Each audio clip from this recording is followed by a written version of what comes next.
You know, some of those summer storms like there at Port Canaveral can really pack a punch this time of the year, even if they're not tropical. So something to keep an eye on. Fortunately, things are pretty quiet out there tonight, and also quiet in the tropics as far as tropical development goes, watching a few little areas of disturbed weather across the Caribbean Sea and one just east of the Lesser Antilles, but nothing organized there. And the remnants of what used to be Tropical Storm Cindy is well south of Bermuda. The National Hurricane Center says there is a 30% chance, even though it's kind of fizzled out, it could regenerate as it gets near Bermuda or just past there in the days ahead. So don't give up on that just yet, but still no threat to the U.S. mainland, and that's the best news of all for us. Now, as far as rain goes, it's been a rainy June. You don't need me to tell you that, but I'm going to tell you that anyway because I've got the numbers to back it up. Fort Pierce is seeing about 7.5 inches of rain so far. Vero Beach over 11, and did you ever need it?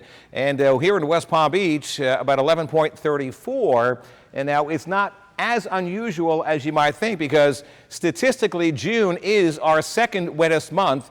August is first, and then June is second, but we've seen above the normal of 8.5. If you're looking for some drier weather, July is the month in the rainy season. We typically come down to about 5.5 inches in July, so it's the one relatively drier month out of the entire rainy season. So where it looks like if statistical evidence means anything, we'll get a bit of a break coming up here pretty soon as we get into July, but it's certainly been a really crazy month of June. We've got one little shower just west of the Turnpike and west of 441 as well to the south of you in Wellington, and it's getting weaker, but we'll keep an eye on that. That's the only game in town right now.